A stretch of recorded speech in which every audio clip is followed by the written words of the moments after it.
Good morning, students. Welcome to TSN the school. Today we will read and understand English grammar chapter number 23, letter writing. So let's start. Students, आप सब जानते ही हैं letter means क्या होता है? पत्र या चिट्ठी। आपने सुना होगा पहले के टाइम में फ़ोन वगैरह तो नहीं होते थे ना, मोबाइल वगैरह, तो लोग बाग अपना आपस में कैसे कांटेक्ट रखते थे? आपके जैसे फैमिली मेम्बर्स हैं या रिलेटिव्स जो दूर होते हैं उनसे कैसे कांटेक्ट करते थे? Through the letters.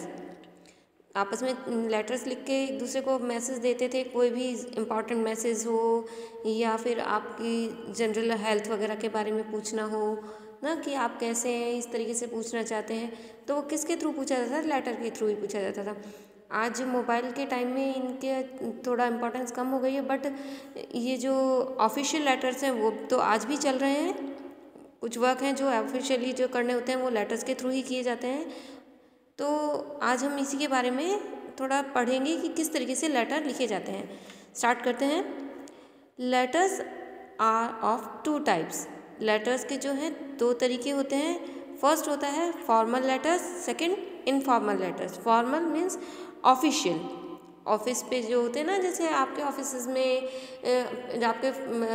आपके फादर हैं, मदर हैं, जो भी वर्किंग हैं, अगर किसी ऑफिस में वर्क करते हैं तो वहाँ पर कोई भी डील होती है, कोई भी बात होती है तो वो लेटर के थ्रू की जाती है। रिटन वर्क जो है तो वो फॉर्मल में आता है। इनफॉर्मल में आता है unofficial letters. Alright students, next है आपका फॉर्मेट ऑफ अ लेटर, कि लेटर लिखा किस तरीके से जाता है, तो क्या फॉर्मेट है लेटर लिखने का। A letter consist of 4 different parts. Letter जो है 4 डिफरेंट पार्ट्स से मिलकर बनता है। क्या क्या होते हैं उसके 4 पार्ट? 4 पार्ट्स में है first heading, then salutation, third है बॉडी और लास्ट फोर्थ है हमारा ending. The heading consist of, तो हेडिंग मीन्स सबसे टॉप पे जो चीज़ आती है हेड में। हेड मीन्स ऊपर होता है ना, जो सबसे ऊपर जो चीज़ आएंगी वो क्या होता है हेडिंग ऑफ कंसिस्ट में? First, the writers address at the top left hand corner of the first page. तो लेटर 2 पेजेस का भी हो सकता है, 3 पेजेस का भी हो सकता है। सो जो फर्स्ट पेज होता है उसमें राइटर का एड्रेस होता है एट द टॉप, सबसे ऊपर राइटर एड्रेस होगा, वो भी कहाँ होगा? लेफ्ट हैंड कॉर्नर पे। ऑलराइट स्टूडेंट्स, आपको एग्जांपल करके भी दिया हुआ है, जैसे फ्लैट नंबर 29 स्वामी निकेतन आनंद विहार न्यू दिल्ली, ये राइटर्स का एड्रेस है। और आप देख रहे हैं जब फ्लैट नंबर लिखा उसके बाद उसका जो स्वामी निकेतन आनंद विहार, ये जो उसका एरिया का नेम है और सिटी नेम है वो लाइन वाइज लिखा गया है पर लाइन में, और वो लेफ्ट हैंड साइड से स्टार्ट किया गया है। यूँ नहीं कि एक लाइन कंप्लीट हुई आपका सेकंड रो में राइट साइड में लिख दिया या इधर उधर कर दिया, सीक्वेंस में चलता है स्टूडेंट्स वो, ठीक है ना। तो ये तो हो गया फर्स्ट राइटर्स एड्रेस हेडिंग में। नेक्स्ट सेकंड पॉइंट होता है इसमें the date of writing the letter just below the address. Date लिखनी होती है जिस दिन की लेटर लिखा जा रहा है, और वो कहाँ लिखी जाती है? Just below the address. Address के जस्ट नीचे ही डेट मेंशन की जाती है। आपको शो भी किया हुआ है स्टूडेंट्स इसमें डेट करके, एड्रेस के जस्ट नीचे ही। सेकंड हमारा है salutation. The salutation depend on, किस पे डिपेंड करता है? First, whether it is formal और एन इनफॉर्मल लेटर, कि वो फॉर्मल लेटर है या इनफॉर्मल लेटर है। सैल्यूटेशन यानी उसमें सैल्यूटेशन में यानी कि हम किसी को भी ग्रीट मिलते हैं तो हम कैसे बोलते हैं? जैसे अपन फ्रेंड्स से मिलते हैं हेलो बोलते हैं, और टीचर से बोलते हैं तो रेस्पेक्टेड लगा के बोलते हैं ना जब लेटर में। तो जो क्या लिखा जाएगा वो अभिवादन के लिए क्या यूज़ किया जाएगा उसके लिए, वो उसके अंदर आता है। और ये किस पे डिपेंड करता है? वो लेटर पे डिपेंड करता है कि वो फॉर्मल है या इनफॉर्मल है। एग्जाम्पल आपको दे रखा है रेस्पेक्टेड सर, जैसे आप किसी आपके टीचर को लिख रहे हैं या कोई ऑफिस में कोई अपने बॉस को लिख रहा है तो रेस्पेक्टेड सर लिखेगा, और इसी की जगह आप अपने फ्रेंड को लिखते हो तो डियर फ्रेंड लिखते हो, है ना, माय डियर फ्रेंड। सेकंड है इसमें the person to whom the letter is being address, कि लेटर जिसके लिए लिखा जा रहा है, ये दोनों चीज़ देख के ही लिखी जाती है, ठीक है ना। नेक्स्ट है अब थर्ड वाला बॉडी कंसिस्ट ऑफ, बॉडी मतलब जो मिड का जो पार्ट है उसमें क्या लिखा जाएगा, the message you want to convey through the letter, कि क्या मैसेज आप लेटर के थ्रू कन्वे करना चाहते हैं, क्या आप भेजना चाहते हैं किसी को।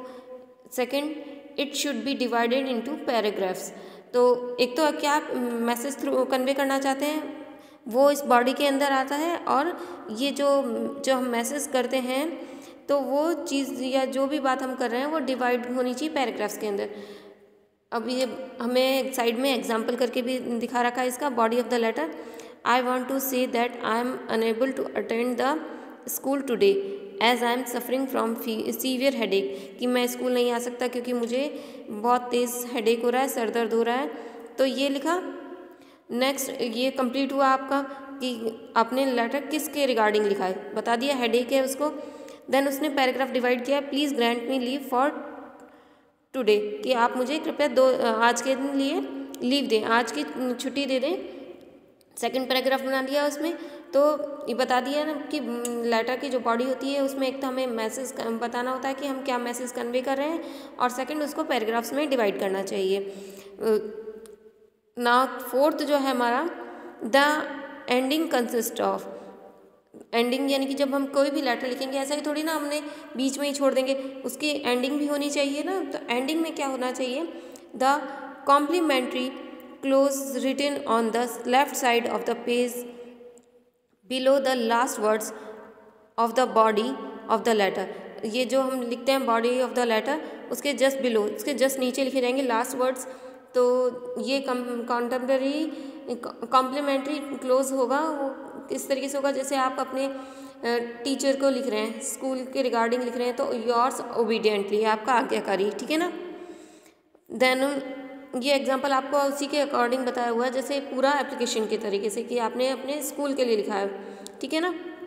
एड्रेस बता दिया, फिर आपको सैल्यूटेशन में बताया रेस्पेक्टेड सर, फिर बॉडी ऑफ द लेटर में उसका आपको मैसेज बता दिया, देन पैराग्राफ में डिवाइड करके बताया, फिर कॉम्प्लीमेंट्री क्लोज में उसमें बताया कि आपको क्या लिखना होता है उसमें, just below the body of the letter your obediently, then yours obediently के बाद में हमें क्या लिखना होता है, सेकंड पॉइंट होता है इसमें एंडिंग में, द नेम या और सिग्नेचर, या तो आप नेम या सिग्नेचर, और वैसे हम जब ऑफिशियल लिखते हैं तो नेम के साथ में सिग्नेचर भी करते हैं स्टूडेंट्स, दोनों ही चीज़ होती है उसमें, name signature of the writer just below the complimentary close.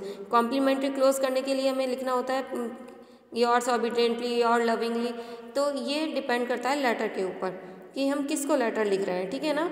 और उसके बाद में जस्ट उसके नीचे ही लेफ्ट साइड में ही हमें नेम लिखना है, सिग्नेचर करना है, जो राइटर है वो अपना करता है। ऑल राइट, तो ये तो आपको कुछ इन्फॉर्मेशन दी गई, फॉर्मेट बताया गया कि किस तरीके से लेटर लिखा जाता है। अब है फर्स्ट हम पढ़ रहे हैं, उसको आज समझेंगे। ए वाला है, आपके 3 हैं ABC, मैं आपको 2 ही कराऊंगी। फर्स्ट वाला है जो ए वाला बता रही हूँ मैं आपको, write a letter to your friend telling her about the friends club you have started at home, कि आप अपने फ्रेंड को बता रहे हो कि आपने एक फ्रेंड क्लब स्टार्ट कर रहे हो इस घर पे, उसके बारे में लेटर लिखना है। तो सबसे पहले तो हमें राइटर्स एड्रेस, हम लिख रहे हैं तो एड्रेस लिखेंगे ना, 15 नेहरू नगर। अब देखो कॉमा लगेगा नगर के बाद, क्योंकि ये उसके नगर का नेम हो गया, फिर सिटी नेम हो गया। नेक्स्ट लाइन में लिखेंगे, लेफ्ट साइड से ही लिखना है सारा कुछ स्टूडेंट्स, हमें सीक्वेंस में ही चलना है, यूँ नहीं कि इधर उधर करते गए या फिर पूरा ही लेफ्ट से स्टार्ट किया तो एक में ही हमने फर्स्ट रो में ही हमने एड्रेस लिख दिया, मेंशन कर दिया, उसके बाद में ही उसके सिटी नेम लिख दिया, वहीं पे हमने डेट मेंशन कर दी। ऐसा बिल्कुल नहीं करना होता हमें करना है फर्स्ट रो में हमें लेफ्ट हैंड साइड से ही पहले एड्रेस लिखेंगे, देन सिटी नेम आगरा, देन मैंने आपको एक्सप्लेन किया था स्टार्टिंग में कि जस्ट बिलो हमें एड्रेस के डेट लिखनी होगी, तो डेट मेंशन कर देंगे, जो भी आप डेट लिखना चाहें विद ईयर लिख देंगे। देन क्या लिखेंगे हम, सैल्यूटेशन। सैल्यूटेशन हमारा डिपेंड करता है कि हम किसको लिख रहे हैं, हम यहाँ पर अपने फ्रेंड को लिख रहे हैं, सो हम लिखेंगे डियर प्रिया, देन कॉमा लगाएंगे, फिर नेक्स्ट रो से हम स्टार्ट करेंगे, I have started a friends club at home this month, कि मैं इस महीने से फ्रेंड्स क्लब स्टार्ट करने जा रहा हूँ या जा रही हूँ many interesting activities are going to be held in the meetings, कि इसमें बहुत सारी इंटरेस्टिंग एक्टिविटीज़ होने जा रही हैं। इसमें जो मीटिंग होगी इसमें which will be held every Saturday, second Saturday. इसमें फिर मीटिंग भी रखी जाएगी, कब होगी वो? Every second Saturday. मंथ में एक सेकेंड सैटरडे आता है ना, तो उसको मीटिंग होगी। The study room has been converted into a small library. जो स्टडी रूम है, हम पढ़ाई का रूम है, उसको हम एक छोटी सी लाइब्रेरी में कन्वर्ट कर देंगे, बदल देंगे। You too can contribute your books. तो लाइब्रेरी में स्टूडेंट्स बुक होती हैं, तो उसे बताया जा रहा है कि तुम भी अपनी बुक को कंट्रीब्यूट कर सकती हो, ताकि वो सब पढ़ सकें। आपके पास अलग बुक्स हैं, किसी और के पास अलग है, तो आप सब मिलकर बहुत सारी बुक्स कलेक्ट करके उसको लाइब्रेरी में कन्वर्ट कर रहे हैं और फिर सब उसको एंजॉय कर सकेंगे, रीड कर सकेंगे। तो तुम भी अपनी बुक को उसमें कंट्रीब्यूट कर सकते हो। ड्यूरिंग द हॉलीडेज़, छुट्टी के दौरान, जब छुट्टियाँ होंगी उनके दौरान, a story session can be planned, कि एक स्टोरी सेशन भी प्लान किया जा रहा है, उसके बारे में सोचा रहा है कि एक स्टोरी सेशन भी हो उसमें। Each of us will bring snacks and enjoy them in the garden, कि वहाँ पर सभी अपना अपना स्नैक्स लेकर आएंगे और उसको गार्डन में खाते हुए एंजॉय करेंगे साथ में मिलकर। पैराग्राफ कंप्लीट हुआ फर्स्ट, देन सेकंड पैराग्राफ उसी के जस्ट नीचे से स्टार्ट करेंगे स्टूडेंट्स, लेफ्ट हैंड साइड से ही। और देखिए, आप ये भी देख रहे होंगे सारी लाइंस जो इसमें जितनी भी लिखी जा रही हैं लेफ्ट हैंड साइड से लिखी जा रही हैं, और किसी का भी सीक्वेंस अपराइट नहीं हो रहा, सेम ही चल रहा है, ठीक ना। तो हमें इसी तरीके से जिगजैग में नहीं कर देना, बिल्कुल सीक्वेंस में ही बना करते हुए लिखना है। नेक्स्ट पैराग्राफ है हमारा सेकेंड।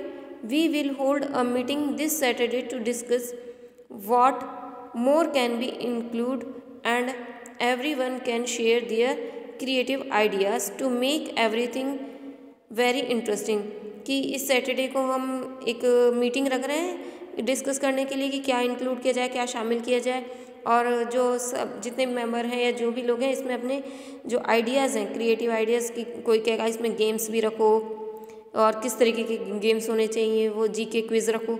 तो जो भी क्रिएटिव आइडियाज़ हैं वो अपने शेयर कर सकता है, कि इसको और भी ज़्यादा इंटरेस्टिंग बनाने के लिए अपने फ्रेंड्स क्लब को ना। Paragraph complete. थर्ड में लिखेंगे, hope to meet you with your bubbly ideas, कि मुझे उम्मीद है कि तुम भी अपने आइडियाज़ के साथ, कुछ अच्छे से आइडियाज़ के साथ मिलोगे हमसे। देन अब हमें कॉम्प्लीमेंट्री क्लोज करना है। उसके बाद में हम लिखेंगे योर्स लविंग फ्रेंड, कि तुम्हारी प्यारी दोस्त, और नेम लिख देंगे लास्ट में साक्षी, कि साक्षी ने लिखा है। ऑलराइट स्टूडेंट्स, तो इसमें तो देखिए आपके ये नेम दिए हुए हैं, आप चाहें तो आपका और अपने फ्रेंड का नेम भी मेंशन कर सकते हैं। और एग्ज़ाम में ऐसा भी हो सकता है कि आपको नेम्स दिए हुए हों, अगर एग्ज़ाम में आपके पास नेम दिए हुए होते हैं तो आपको वही नेम राइट डाउन करने होते हैं, अपने नेम्स नहीं लिखने होते हैं। ऑलराइट स्टूडेंट्स, तो I think you all are understand this concept very well. एक बार इसे रीड करके देखिएगा, आप अच्छे से अंडरस्टैंड कर सकेंगे इसको फिर, और इसे नोट डाउन भी करेंगे आप अपनी इंग्लिश की ग्रामर की जो नोटबुक है उसके अंदर भी। ऑलराइट स्टूडेंट्स, और इसका PDF मैं सेंड कर दूंगी ताकि आपको कोई प्रॉब्लम ना आए, आप नोट डाउन भी कर सकें। जिसके पास अगर बाई चांस बुक ना हो अभी किसी के पास, तो PDF के थ्रू इसे नोट डाउन भी कर ले। Alright student, so till then take care, thank you.